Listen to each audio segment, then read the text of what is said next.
Ada kembali di Apa Kabar Indonesia Siang. Pemirsa, hari ini tim kuasa hukum dari Jokowi menggelar konvers berkaitan dengan perkara dugaan ijazah palsu. Informasi selengkapnya kita tanyakan rekan Celia Alexandra yang berada di lokasi.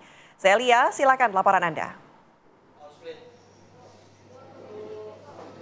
Baik, selamat siang Ana Tealita dan juga pemirsa bahwa hari ini benar sekali dari tim kuasa hukum Joko Widodo, Yakub Hasibuan tadi menyampaikan kepada awak media terkait dengan babak baru kasus polemik ijazah Joko Widodo atau Presiden ke-7 Republik Indonesia Joko Widodo.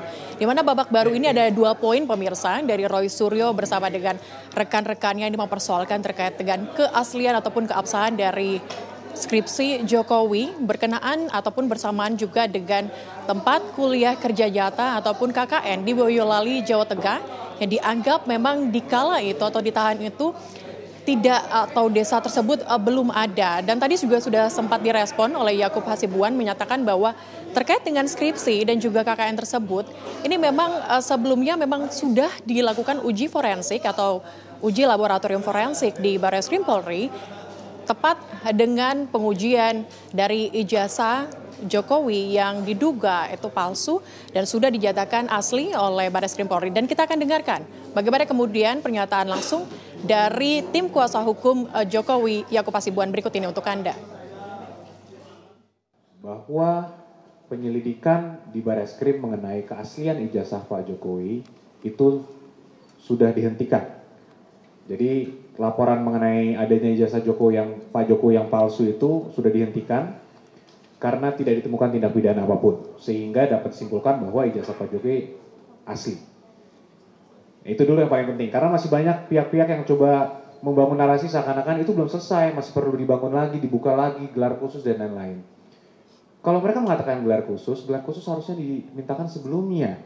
Ini sekarang dari pihak Barreskrim sudah melakukan investigasi penyelidikan yang begitu luas, yang sangat komprehensif, yang seharusnya mereka senang.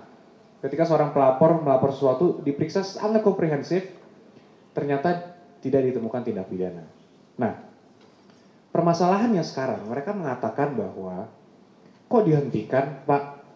Ini tidak boleh dihentikan di penyelidikan, harusnya dilanjuti ke tingkat penyidikan.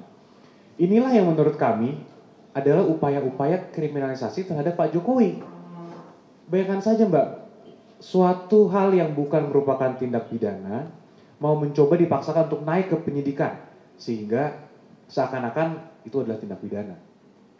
Nah ini bagaimana kalau analoginya kan, ada orang melapor, Pak Polisi ada yang kemalingan nih, rumah tetangga saya, silakan ditindaklanjuti. Polisi melakukan penyelidikan, ditanya yang punya rumah, hilang nggak Pak barangnya? Oh tidak. Ya selesai, penyelidikannya kan nggak mungkin dilanjutin dong ke penyidikan. Dari awal udah jelas tidak ada tindak pidana. Nah ini seakan-akan ada pihak yang lagi mau menyatakan, ini harus ditingkatkan. Kalau itu tidak ditingkatkan, kami tidak puas. Nah inilah yang sangat menyesatkan dan menyedihkan bagi kami. Sehingga kami juga meminta pihak-pihak yang masih mencoba untuk Baik, tadi kita sudah dengarkan bagaimana kemudian pernyataan dari Yakub Hasibuan, tapi ada beberapa poin yang memang akan kami sampaikan juga untuk Anda bahwa kasus ini bukan hanya bergulir di Barreskrim Polri setelah selesai dilakukan uji puslapor atau uji forensik, tetapi juga kasus ini dilaporkan langsung oleh Jokowi di Polda Metro Jaya terkait dengan kasus pencemaran nama baik yang hingga kini telah bergulir. Masih dalam tahap penyelidikan yang juga tadi sempat didorong oleh tim kuasa hukum dari Jokowi untuk naik ke tahap penyidikan atas kasus ini. Dan juga merespon terkait dengan maraknya kasus ijazah Jokowi yang hingga saat ini masuk ke babak baru. Dari Kapolri Jenderal Listio Sigit juga meminta nantinya akan membentuk tim pengawasan eksternal untuk nantinya membahas terkait dengan kasus dugaan ataupun babak baru dari ijazah Jokowi ini. Sementara saya kembalikan ke studio, Ana Tealita. Baik, terima kasih Celia Alexandra mengabarkan langsung. Selamat bertugas kembali. Ya pemirsa, kami harus jeda terlebih dahulu. Saya jeda Apa Kabar Indonesia. Akhir pekan masih akan kembali bersama Ana dan Nadila. Sesaat lagi.